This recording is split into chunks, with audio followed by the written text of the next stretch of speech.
après 25 ans passés à scrupuleusement dire ce que je voyais, ne pas trahir la réalité et essayer de raconter la vérité la plus pure, au moins de ce que je voyais, de ce que je comprenais, peut-être que l'envie m'a pris de prendre mes distances et de m'amuser un peu et de raconter mes propres histoires. Après tout, pourquoi pas, et je m'amuse comme un fou, honnêtement, je m'amuse comme un fou à les inventer, mes histoires.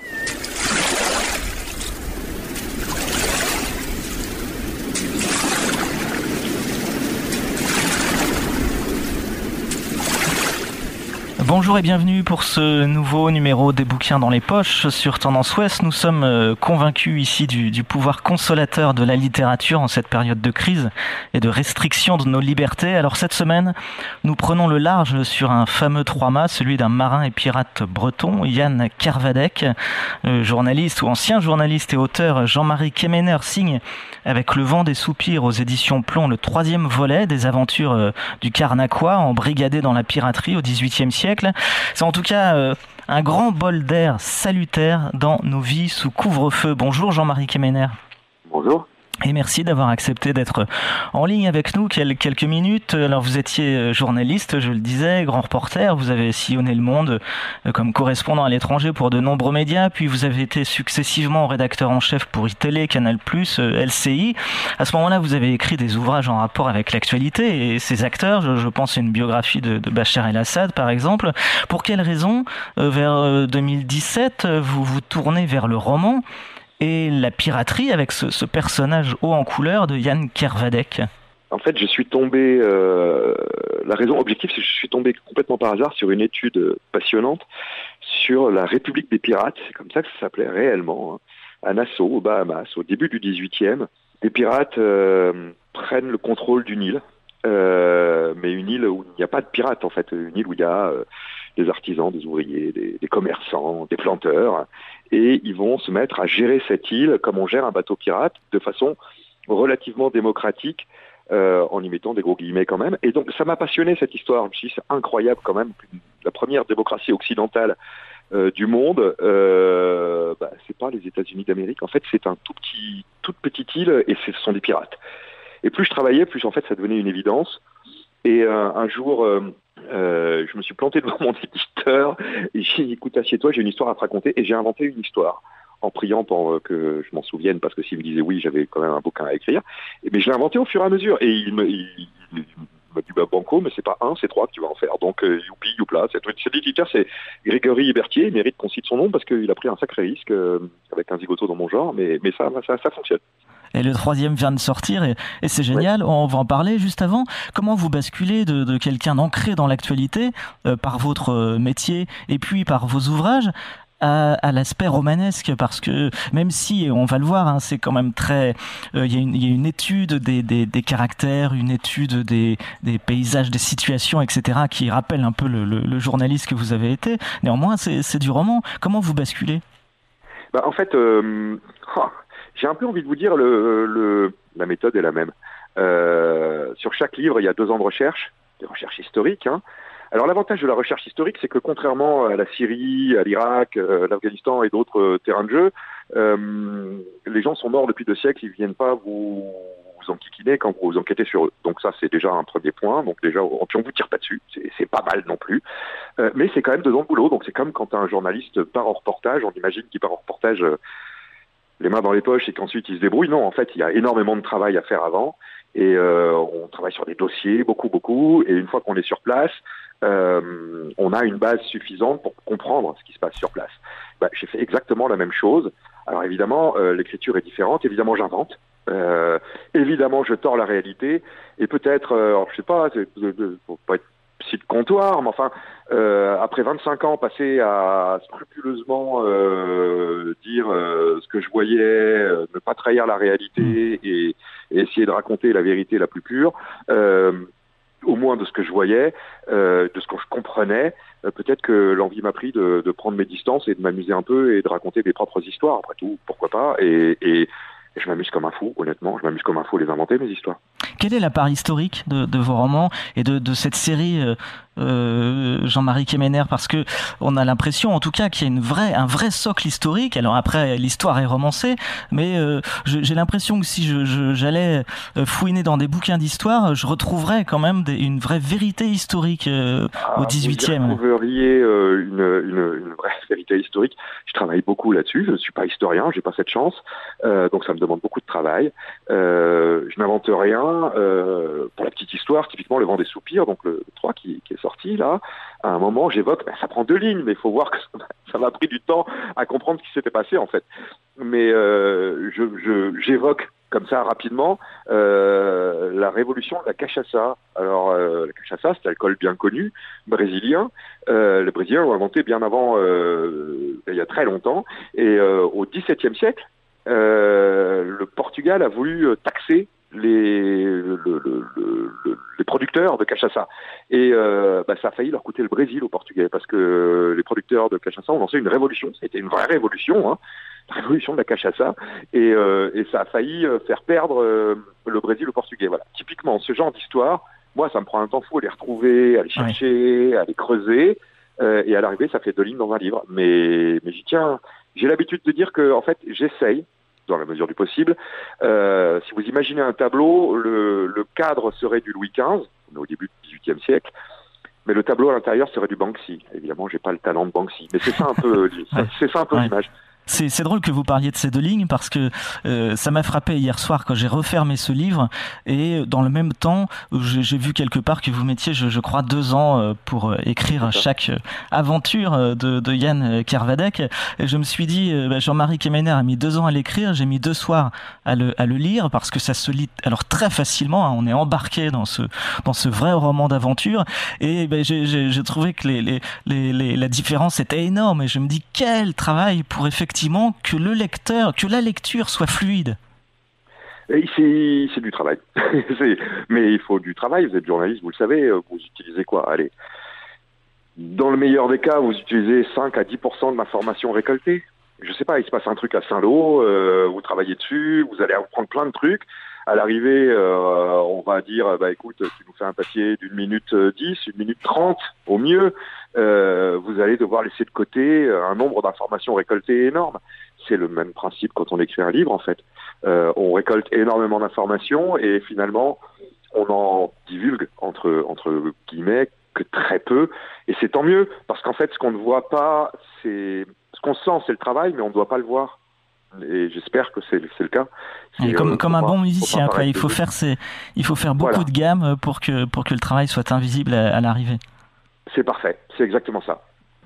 Alors il y a une chose qui est assez typique, hein, du roman d'aventure, mais alors là qui marche extrêmement bien dans Le Vent des Soupirs aux éditions Plomb, c'est que comme lecteur on imagine les scènes que vous décrivez avec beaucoup de précision, et j'ai envie de dire que c'est sans doute ce processus qui fait que le lecteur se transforme en une sorte de voyageur immobile. Est-ce que c'est un élément qui compte, ça, pour vous, au moment de l'écriture du Vent des Soupirs? C'est-à-dire aussi, je sais pas comment dire, travailler à l'imaginaire du lecteur? Non, en fait, non. Je travaille essentiellement... Je travaille le fond, donc énormément. Et la forme, elle m'est naturelle. Évidemment, je travaille sur la forme, je regarde ce qu'écrivent les autres, évidemment. Je relis mes classiques, bien sûr. J'essaie que ce soit fluide, bien entendu. Mais je me pose pas trop de questions. L'histoire, elle est là, elle est venue à maturité. C'est un fruit mûr qu'on cueille tout seul, quoi. Et ça... Et c'est fluide. Enfin, j'aimerais bien me faire passer pour un artiste maudit. Vous savez, je vais me couper l'oreille parce que je suis dépressif et je me tuerai après. Non, rien à voir. D'abord, j'écris pas quand je suis pas bien. Ensuite, c'est une vraie jouissance personnelle d'écrire un bouquin. C'est un plaisir fou. Et enfin, quelque chose de très important, parce que les gens le savent pas vraiment, mais enfin, en tout cas, c'est vrai pour moi. Je parle pas au nom des autres, mais moi, mes personnages m'échappent. Ils vivent leur vie et parfois, ils m'emmènent dans des endroits ou dans des situations que je n'avais pas vraiment imaginées. C'est au fil de l'eau quand j'écris. C'est logique qu'ils fassent ça, qu'ils se retrouvent là, etc. Et donc, j'ai l'impression de les accompagner plus que de les diriger. c'est plutôt ça. Et si le résultat convient, je suis super content. Mais je les accompagne en fait. Je les dirige pas, je leur dis pas quoi faire.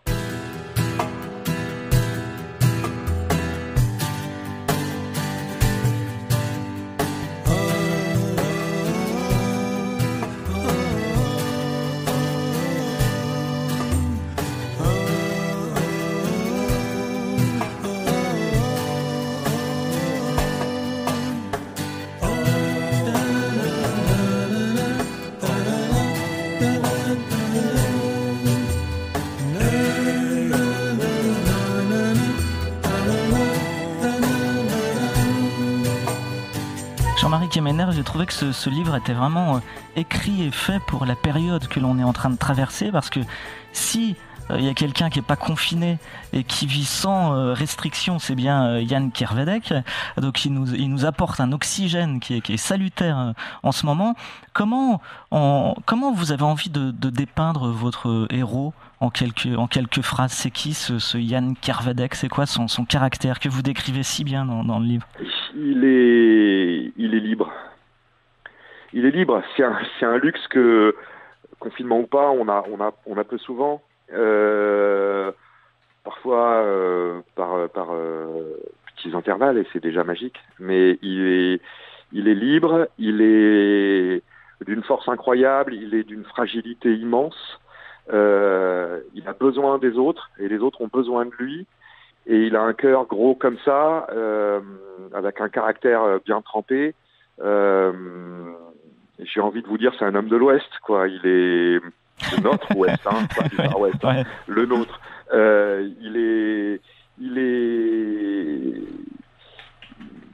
Il est dur et en même temps tendre. Il est plus bourré de paradoxes.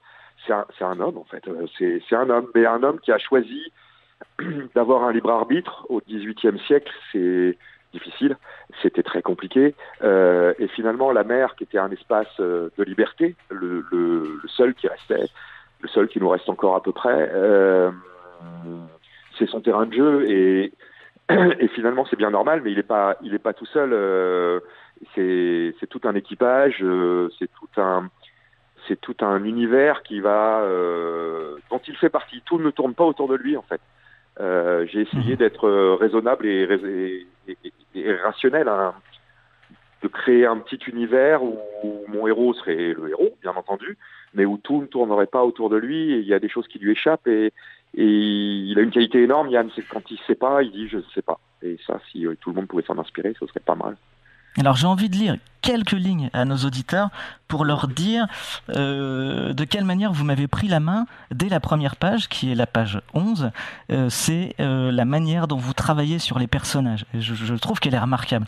Et alors le Jan Kervedec, qui est le narrateur, écrit ou dit ceci: « Mes amis, les compléments de mon être, de ses tourments et de sa plénitude, Fingal, dit Fine, chirurgien, maître artificier, exploseur prolifique et shakespearien distingué, irlandais tourbé, mon frère de sang versé.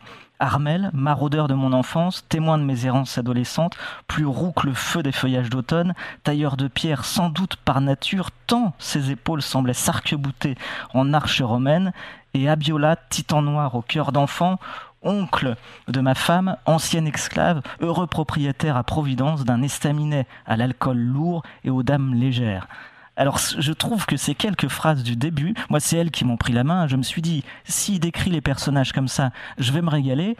Et effectivement, jusqu'à la dernière page, que ce soit les personnages ou les situations, c'est décrit avec toutes ces espèces cette espèce de langage, j'ai envie de dire langage fleuri. En tout cas, un langage avec des tas de couleurs, des tas de métaphores, des tas de... Ça, j'imagine que c'est presque une empreinte pour vous, non, de votre écriture, ce style-là. Oui, c'est... j'essaye autant que faire se peut. C'est très aride la lecture, en fait. Vous lisez un livre, en fait, concrètement, physiquement, vous lisez des lignes noires sur du papier blanc, quoi, avec des mots. Et la puissance de la lecture, donc de l'écriture, c'est finalement d'arriver à glisser les 5 sens dans chaque passage. Essayez au maximum que les gens puissent, si je vous parle, j'en sais rien, vous savez, les pirates de l'époque tannaient eux-mêmes leur peau de chèvre, hein, c'était tanné à moitié, etc. Si là-dessus, vous sentez un peu les poils de chèvre mal enlevés, vous sentez cette odeur bizarre de tannerie pourrie, que le soleil et la sueur, bref, pas, et que vous emmenez les gens quelque part parce qu'ils vont sentir. Moi, je pense que je suis très heureux quand quelqu'un me dit j'ai senti ce que tu racontais. Le plus dur à l'écrit, c'est de raconter le toucher dans ses cinq sens. C'est très compliqué le toucher parce que le nez, je peux vous parler d'odeur, ça va immédiatement vous dire quelque chose. Typiquement le poisson pourri. Voilà, et vous le faites bien quand vous parlez du vin là que travaillent les deux bordelais là, etc. Vous le faites très bien, le travail sur les odeurs. Ouais, bah oui, c'est ça, mais c'est important. Et si vous voulez embarquer les gens dans vos histoires, mais même des histoires vraies d'ailleurs, hein, c'est important que leurs cinq sens s'y retrouvent parce que vous les prenez complètement. Si vous prenez quelqu'un à moitié, il peut vous lâcher, il peut ne pas trouver ça intéressant, il peut ne pas en avoir pour son argent en quelque sorte et dire non mais oui, d'accord, ok, je vois, mais je sens pas. Et en fait, le ressenti vient du fait que les cinq sens soient activés. Ce que j'essaye de faire, c'est gentil de dire que j'y arrive, mais c'est voilà, c'est ce que j'essaye de faire, oui.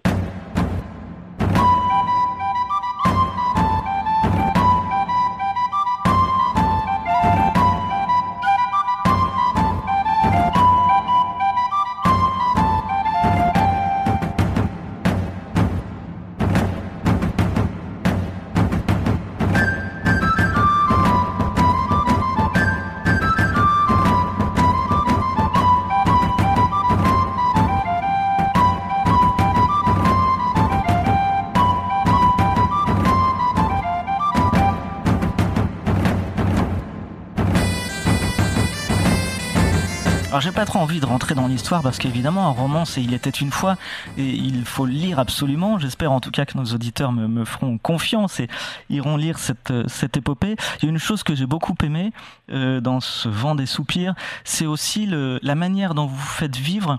J'ai trouvé une sorte de micro-société sur le bateau. C'est que finalement, par le caractère de vos personnages, certains viennent s'ajouter d'ailleurs au fil de l'aventure. On a devant nous une petite société, quoi. Et vous finalement, il y a aussi, par ce truchement-là, une sorte de regard sur la société, non ? Oui. Alors d'abord, globalement, on parlait de la société pirate. Hein. C'est même leur mot à eux. Donc, comme quoi, ils étaient conscients d'avoir créé eux-mêmes leur propre société. Ça, c'est le premier point. Et le deuxième point, c'est que, en ce qui concerne mon héros, il s'entourait de gens qui sont atypiques pour son époque, mais qui lui conviennent parfaitement. Son meilleur ami est sodomite, on disait à l'époque, homosexuel, on dirait aujourd'hui. Et je vous prie de croire que c'est déjà pas facile aujourd'hui. Mais alors, à l'époque, c'était très, très compliqué, évidemment. Sa femme est métisse. Ses deux meilleurs amis sont, alors je ne les ai pas inventés, elles existaient vraiment, hein, les deux plus farouches pirates au féminin de cette fameuse République des pirates à Providence. Tout ça fait des interactions, crée des interactions qui doivent amener mon petit Yann Kervadec à grandir et à se poser des questions profondes sans avoir l'air d'y toucher, juste à progresser lui-même et à grandir en fait. Et comme c'est une bonne âme, il grandit avec ces gens qui, à son contact, grandissent aussi. Et en fait, c'est juste amusant de voir comment toutes ces interactions, encore une fois, m'échappent totalement. Elles sont logiques, elles me viennent tout seules parce que c'est les personnages qui ont le contrôle et donc leurs interactions les font grandir. Voilà. Pourquoi Yann Kervadec il est pirate plutôt que corsaire alors qu'il travaille pour le roi quand même, non ? Ouais, alors d'abord les Enfin, ils travaillent. Je sais pas si c'est un travail, mais... Oui, si. Mais, les corsaires au début du XVIIIe, il n'y en avait pas beaucoup. Voire pas du tout.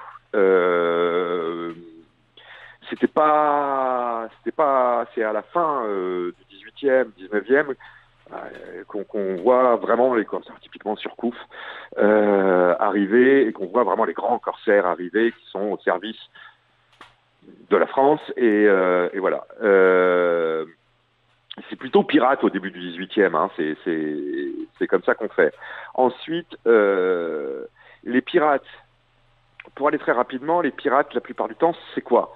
C'est un homme qui a été recruté tout petit, parfois de force, emmené sur un bateau militaire, la marine royale française ou la Royal Navy britannique notamment, hein, mais c'est vrai d'Espagne, du Portugal, ce que vous pouvez imaginer, qui a été très très maltraité à bord,